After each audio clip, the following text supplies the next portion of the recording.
खबरों के निष्पक्ष विश्लेषण के लिए सब्सक्राइब करें Jantantra TV and press the bell icon. Never miss any update. Rajasthan में कोरोना वायरस संक्रमण से 5 और लोगों की जान चली गई है, जिससे राज्य में इस वायरस से मरने वालों की संख्या 143 हो गई है। इस बीच 338 नए मामले सामने आने से राज्य में कोरोना वायरस संक्रमितों की अब तक की कुल संख्या 5,906 हो गई है। इसके अतिरिक्त मुख्य सचिव रोहित कुमार सिंह ने बताया है कि जयपुर में 2, कोटा, नागौर और सीकर में एक और संक्रमित की मौत दर्ज की गई है। इससे राज्य में अब तक कोरोना वायरस संक्रमण से मरने वालों की कुल संख्या 143 हो गई है। केवल जयपुर में कोरोना वायरस संक्रमण से मरने वालों का आंकड़ा 70 हो गया है। इसके अलावा जोधपुर में 17 और कोटा में 13 रोगियों की मौत हो चुकी है।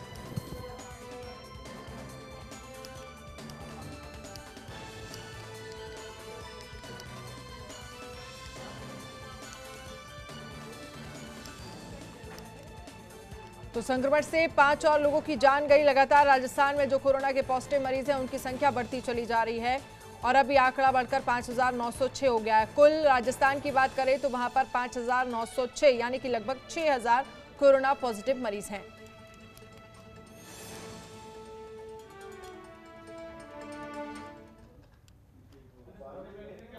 बारिश और आंधी के बाद आज से प्रदेश के मौसम में बदलाव आ रहा है। प्रदेश में 4 दिन तक लू चलेगी। इसी के साथ तापमान में 2 से 3 डिग्री तक बढ़ोतरी होगी। मौसम विभाग ने 17 जिलों में अलर्ट जारी किया है। मौसम विभाग के मुताबिक 20 मई से 23 मई तक प्रदेश के 15 जिलों में गर्म हवाएं चलेंगी। इधर प्रदेश के अधिकतम तापमान में एक बार फिर से बढ़ोतरी हुई है। मंगलवार को प्रदेश में सर्वाधिक तापमान चूरू में 43.8 डिग्री रहा। वहीं जयपुर का तापमान 41.8 डिग्री दर्ज किया गया। राजस्थान के झुंझुनू में मंगलवार सुबह भूकंप के हल्के झटके महसूस किए गए। हालांकि भूकंप से किसी तरह का कोई नुकसान नहीं हुआ है। जयपुर के मौसम केंद्र के निदेशक शिव गणेश ने बताया कि भूकंप का केंद्र जमीन में 10 किलोमीटर की गहराई पर था। उन्होंने बताया है कि सुबह 9:21 पर भूकंप आया था, जिसकी तीव्रता रिएक्टर पैमाने पर 3.2 मापी गई।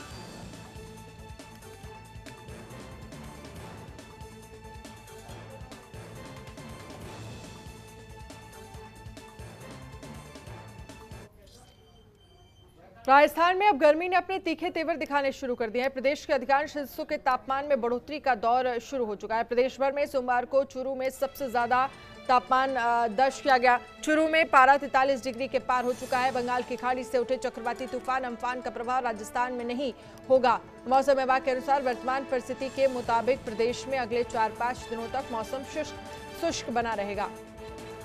अगले 1-2 दिन में प्रदेश के अधिकांश हिस्सों में तापमान 2 से 3 डिग्री सेल्सियस तक बढ़ोतरी हो सकती है। सोमवार को चूरू में पारा 43.3 डिग्री दर्ज किया गया है। इसी तरह बाड़मेर में 43.1, बीकानेर में 42.2, जैसलमेर में 42.4, कोटा में 42.5 और जयपुर में 40.3 डिग्री सेल्सियस तापमान दर्ज किया गया है। जयपुर में अभी पारा सामान्य से 1 डिग्री सेल्सियस कम बना हुआ है।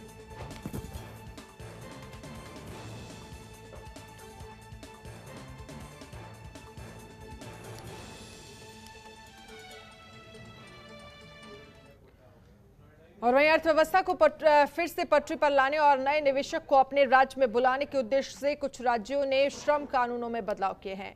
मजदूर संघ इन बदलावों के खिलाफ है। इसी को लेकर राष्ट्रीय स्वयंसेवक संघ से जुड़े भारतीय मजदूर संघ ने भी देशव्यापी आंदोलन का फैसला लिया है। भारतीय मजदूर संघ आज देश भर में विरोध प्रदर्शन करेगा। राजस्थान, उत्तर प्रदेश, मध्य प्रदेश, गुजरात, गोवा, उड़ीसा, महाराष्ट्र सरकार ने श्रम कानून में बदलाव किए हैं। देश भर में आज भारतीय मजदूर संघ की ओर से विरोध प्रदर्शन किए जाएंगे। हमारे साथ बातचीत करने के लिए मौजूद हैं INTUC के राष्ट्रीय उपाध्यक्ष चंद्र प्रकाश सिंह और भारतीय मजदूर संघ के राष्ट्रीय ऑडिटर SK राठौर। हमारे साथ चंद्र प्रकाश सिंह जी जुड़े हैं और साथ ही आपको बता दें SK राठौर जी हमारे साथ आगे जुड़ेंगे।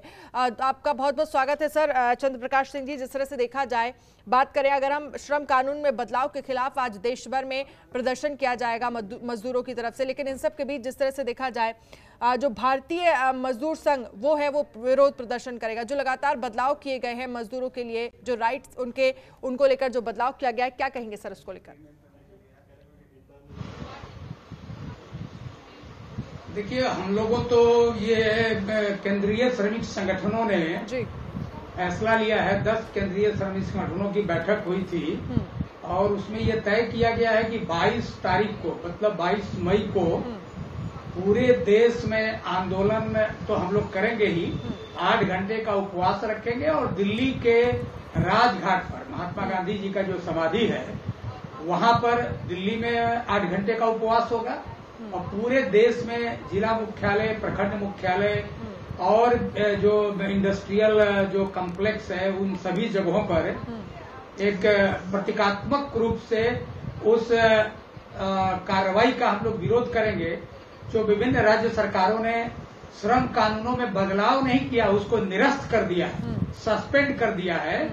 बदलाव तो इन्होंने किया था, 8 घंटा के ड्यूटी को 12 घंटा किया, वो एक पहले बदलाव लाया और दूसरे बार इन्होंने ऑर्डिनेंस बना करके राष्ट्रपति के यहाँ इन्होंने अभी दिया है। अभी महामहिम राष्ट्रपति महोदय के यहाँ वो लंबित है।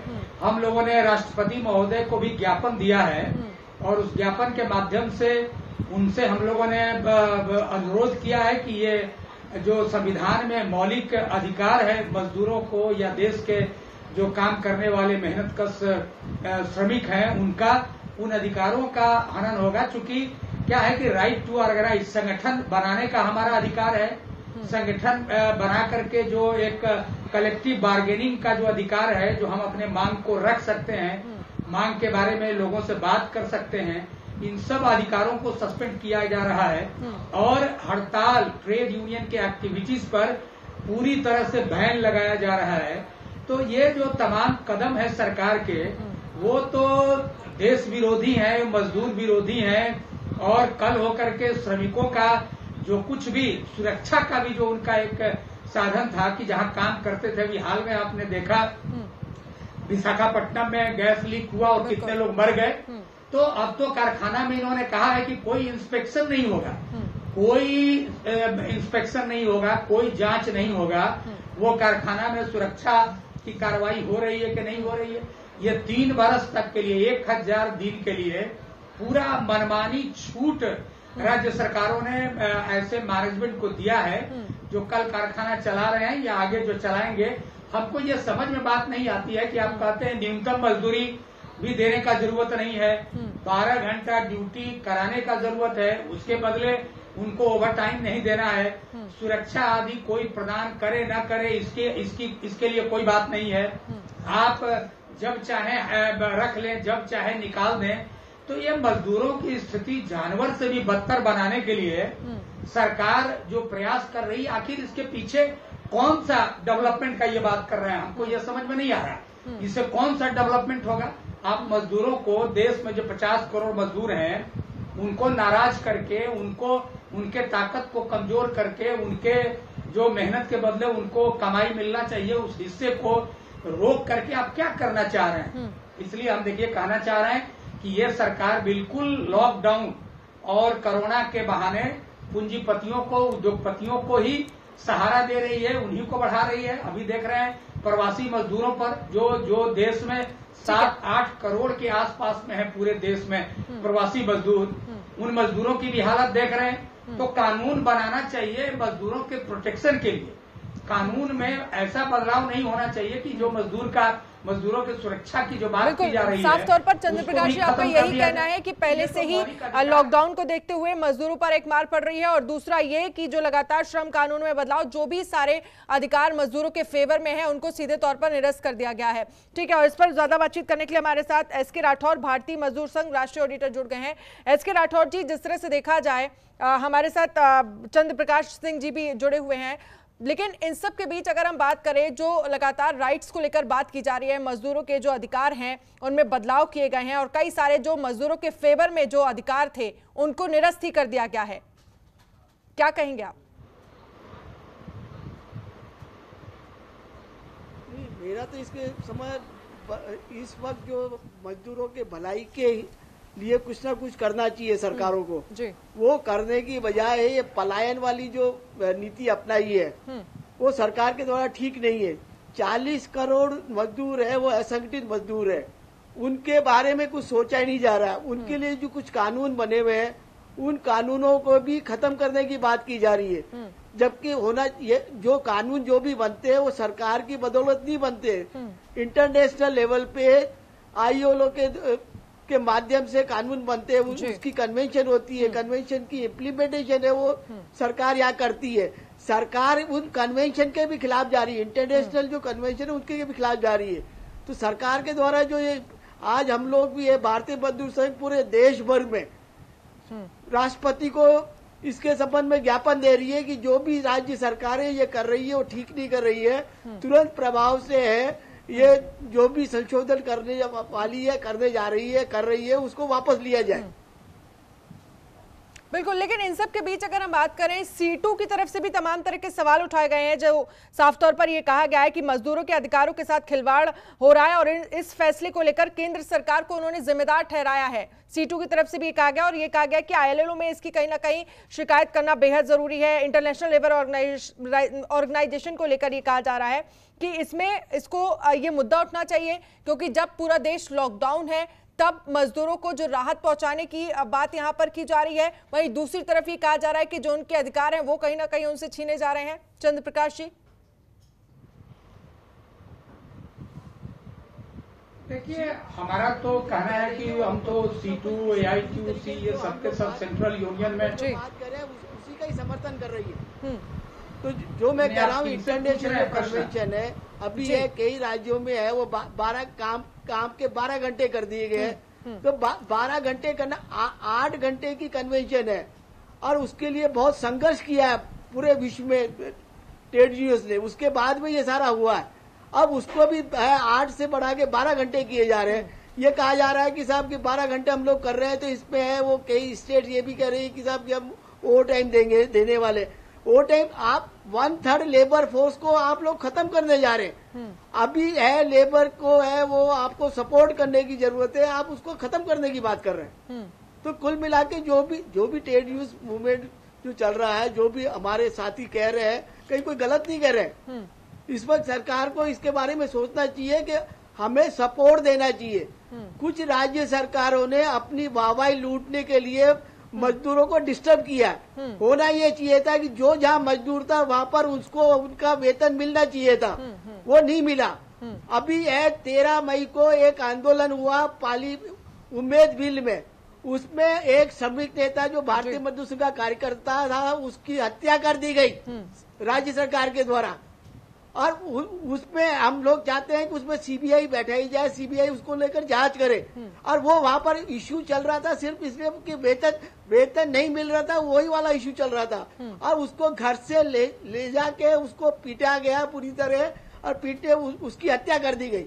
और सरकार, राज्य सरकार उसको लेकर चुप है। तो चाहे केंद्र हो चाहे राज्य हो, दोनों को हम लोग आगाह करना चाहते हैं कि भाई मजदूरों के, ये कोई भी सरकार है बगैर मजदूरों के हितों के चलने वाली नहीं। उत्तर प्रदेश के डिप्टी सीएम दिनेश शर्मा क्या कुछ कर रहे हैं प्रेस कॉन्फ्रेंस पे, सुनिए। कोई बसें नहीं हैं, बल्कि ये सरकार के द्वारा भेजी गई बसें हैं। जब इन बसों का दी गई सूची का विश्लेषण किया गया तो पाया यह गया कि इन बसों में 460 वाहन यानी करीब आधी बसें फर्जी निकली।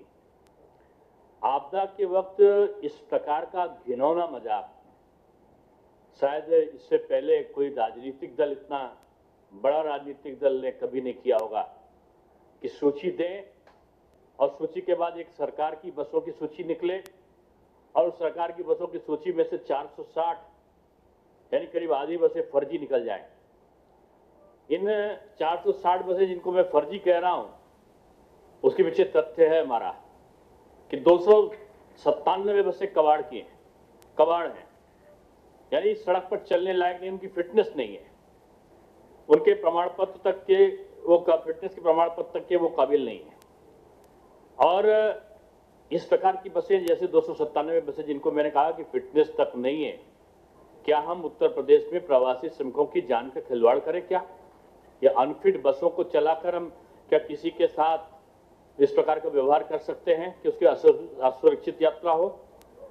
इन बसों में 98 ऐसे सूची में बद्ध हैं जो 3 व्हीलर हैं, कार हैं, एम्बुलेंस हैं, उनकी सूची भेज दी गई। इनमें से 68 ऐसे हैं जिनके कागज ही नहीं है। बिना कागज के वाहन कैसे हो सकते हैं, आप समझ सकते हैं भली बात। बॉर्डर पर कुछ बसों के साथ इन लोगों ने जो वीडियो बनाए, मैं पहले बता रहा हूं कि वो परिवहन निगम की बसें थीं। अब यहां तो सवाल ये उठता है, क्या ये राजस्थान सरकार की परिवहन विभाग की बसें एक राजनीतिक दल अपने निजी तौर पर क्या उनको एकत्रित कर सकता है? क्या सरकार कौन है? सरकारी साधन का उपयोग एक निजी संस्था के द्वारा, एक पॉलिटिकल पार्टी के द्वारा कैसे किया जा सकता है? और ये जो बसें हैं आखिर किस संवैधानिक हैसियत से ये बसें चलाई जा रही हैं, ये प्रश्न उठता है। साथ में ये भी है कि इनको मैं याद दिलाना चाहता हूं कि जो मुख्यमंत्री गहलोत जी हैं, उनको उस समय दया क्यों नहीं आई थी जब कोटा में हमारे बच्चे बिलख रहे थे, उत्तर प्रदेश के, खाना नहीं मिल रहा था, उनका उपचार नहीं हो रहा था, कई दिनों से उनको पानी तक नसीब नहीं हुआ था। ऐसे समय उन बच्चों को वो लाके बॉर्डर तक ही छोड़ देते बसों से। उनकी बसें कहां गई थी? तब उत्तर प्रदेश से 630 बसें हमारे माननीय मुख्यमंत्री जी ने भेजी। मैं उनको साधुवाद देता हूं। उन्होंने 630 बसें भेजकर और अपने उत्तर प्रदेश के बच्चों को जो वहां कोचिंग पढ़ने गए थे, उनको उत्तर प्रदेश तक लाकर उनके गंतव्य तक, घरों तक पहुंचाने का काम हमारी सरकार ने किया था। उस समय उनकी राजस्थान सरकार की बसें कहीं दिखाई नहीं पड़ी थी। और जब हम बसों से लाए थे तो खुद मुख्यमंत्री तक को विवश होना पड़ा था वहां के गहलोत जी को, उनकी प्रशंसा करनी पड़ी थी कि उत्तर प्रदेश ऐसा ले गए। आज प्रश्न ये पड़ता है कि आपने शुरू से आखिर तक दिग्भ्रमित करने का काम क्यों किया? पहले कहा कि जब लखनऊ की बसों के लिए कहा गया तो गाजियाबाद और नोएडा की बसों का ध्यान आया। नोएडा और गाजियाबाद कहा गया तो पता चला कि मथुरा और आगरा के बॉर्डर है। ये लोग क्या चाहते हैं? उत्तर प्रदेश सरकार मरीजों के उपचार में लगे, अपने यात्रियों की, प्रवासी जो श्रमिक है उनकी सुरक्षित यात्रा में लगे, उनकी स्क्रीनिंग में लगे, उनकी स्केलिंग में लगे कि इनको भविष्य में रोजगार मिल सके, उनको क्वारंटीन कराने में लगे, या इस प्रकार की एक तरह की चोचलेबाजी जिसको कहते हैं कि राजनीतिक स्टंट क्या का वो परीक्षण दिन रात करती रहे, ये सरकार का काम नहीं है। सरकार का काम ये है कि वो सरकारी अगर कोई मदद करना चाहते थे तो उनको राजस्थान सरकार करना चाहती थी, सीधे अगर बसें देना चाहती थी तो उसको कहना चाहिए था। उनको कायदे से तो राजस्थान में जो प्रवासी श्रमिक टहल रहे हैं उनको बसें उपलब्ध करानी चाहिए, जो उत्तर प्रदेश के लोग आज वहां भूखे प्यासे टहल रहे हैं। पंजाब भेज देनी चाहिए जहां पंजाब के लोग एक भी बसों को उपलब्ध नहीं करा रहे हैं हमारे श्रमिकों को। महाराष्ट्र में त्राहिमाम मचा हुआ है, वहां पर तेजी के साथ में लोग भुखमरी का भी शिकार हो रहे हैं, वहां पर लोग का उत्पीड़न जारी है, लाखों की संख्या में लोग वहां पर मौजूद हैं। राजस्थान में क्यों नहीं, राजस्थान ने वहां पर क्यों नहीं बसें भेज दी? उनके पास एक्सेस थी। पंजाब में क्यों नहीं भेज दिया जहां कांग्रेस की सरकार है? और वो उत्तर प्रदेश से तुलना करते हैं। तो यहाँ सीधे तौर पर आप उत्तर प्रदेश के डिप्टी सीएम दिनेश शर्मा को सुने थे, जहां साफ तौर पर उन्होंने कांग्रेस पर तमाम तरह के सवाल उठाए बसों की राजनीति को लेकर। चलिए, चंद्र प्रकाश सिंह हमारे साथ लगातार जुड़े हैं, एसके राठौर हमारे साथ भारतीय मजदूर संघ राष्ट्रीय ऑडिटर जुड़े हुए हैं। एसके राठौर जी, आपके पास यहाँ आना चाहूंगी। देश इस समय लॉकडाउन है, मजदूरों की हालत वैसे ही खराब है, ये हम सब जानते हैं किस तरह से वो लगातार पलायन कर रहे हैं, एक राज्य से दूसरे राज्य, कोई पैदल जा रहा है, किसी को कोई साधन मिल पा रहा है तो वैसे जा रहा है, और उसके बाद ऊपर से ये जो राइट्स के साथ, अधिकार के साथ यहाँ पर तमाम अधिकारों को निरस्त कर दिया गया, जो चीजें मजदूरों के फेवर में थी, केंद्र सरकार की तरफ से तमाम तरह के आरोप भी मजदूर जो संघ है वो लगा रहा है, क्या कहेंगे?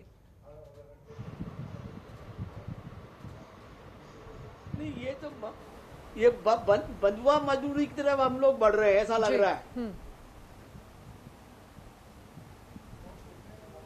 हम लोग बंधुआ मजदूरी की तरफ, यानी काम करो, उसके अलावा वेतन वगैरह की, भत्ते की बात, मजदूरी की बात मत करो। सरकार के द्वारा ये चाहते हैं, उद्योगपति ये इसी तरीका का सोच रखते हैं। अभी वो बोल रहे हैं कि साहब कि हमारे पास में मजदूर नहीं है, काम चलाने के लिए मजदूर नहीं है। अगर वो लोग हैं उनका मजदूरी पूरा दे देते पहले से ही, तो ये स्थिति आती क्यों? कब ये बड़ा सोचनीय विषय है। अभी कुछ उद्योगपति तो ये भी कर रहे हैं कि सरकार हमको है सैलरी का पैसा मुहैया कराए। सरकार क्यों करे? आपने इतने सालों से कमाया, वो पैसा गया कहाँ? ये सब सोचनीय विषय है। जो आज जो गैर जिम्मेदार ना जो बातें हैं वो उद्योगपति कर रहे हैं, वो ठीक नहीं है। ठीक है, चंद्र प्रकाश सिंह, आपका क्या कुछ कहना है? क्योंकि जिस तरह से देखा जाए, जिस समय ये ऐसा समय चल रहा है जहां मजदूरों को सरकार के फेवर की सबसे ज्यादा जरूरत है, जहां साफ तौर पर वो उम्मीद ये लगा रहे हैं कि लगातार सरकार की तरफ से उनकी मदद की जाए। सरकारें मदद कर भी रही हैं, लेकिन जो श्रम कानून में जो बदलाव किए जा रहे हैं, ये तमाम तरह के सवाल खड़े करते हैं और इस पर कहीं ना कहीं जो मजदूर संगठन है वो सरकार से नाराज भी है। क्या कहेंगे, इस तरह का व्यवहार इस समय करना किस हद तक सही है? 2 मिनट मेरी बात को सुन लीजिए जी। मैं देखिए एक बात कहना चाह रहा हूं। अभी जो उत्तर प्रदेश के डिप्टी सीएम बोल रहे थे, हम इस समय राजनीति नहीं करना चाहते, न राजनीति बात करना चाहते हैं, लेकिन अक्सर जब मुद्दा मजदूरों का आता है और अभी प्रवासी मजदूरों का जब मुद्दा आ रहा है, तो ये डाइवर्ट करने के लिए इनका बस चलेगा, उनका बस चलेगा। अरे जिसका भी बस चलेगा, सरकार को तो है ना पावर, वो बस को हम कहते हैं कि आज अगर 879 बस उन्होंने कहा कि ये ठीक है, इसको कर दीजिए, तो हम उस पर नहीं जान। लेकिन हमारा कहने का मतलब है कि राजनीति हो रही है कि हम बस अपना चलाएं, कि हम बस अपना चलाएं। हम अरे प्रवासी मजदूरों को घर पहुंचाओ, सबसे बड़ी राजनीति यही होनी चाहिए और सबसे बड़ा सेवा यही होना चाहिए। एक दूसरी बात हम कहना चाह रहे हैं कि देखिए, भारत में संविधान है, भारत का अपना संविधान है और उस संविधान के अंतर्गत सभी को ताकत दिया गया है, सभी को अधिकार दिया गया है। राज्य सरकारों को श्रम कानूनों में, जो केंद्रीय श्रम कानून है, उसमें बदलने के लिए जो आर्टिकल, संविधान का आर्टिकल 254 का सेक्शन 2 और आर्टिकल 213 का सेक्शन 1 में यह प्रोविजन है कि बहुत ही इमरजेंसी, बहुत ही आपात स्थिति हो तो वो 3 महीना के लिए किसी कानून में को स्थगित कर सकते हैं, उसमें कोई चेंजेस ला सकते हैं 3 महीना के लिए। लेकिन इन सरकारों ने इस सब का वायलेशन करके और पूरा 3 वर्ष के लिए 1000 दिन के लिए कानूनों में ऐसे बदलाव को मतलब इन्होंने प्रेजेंट ड्राफ्ट किया है जो किसी भी सूरत में मानने के लायक नहीं है।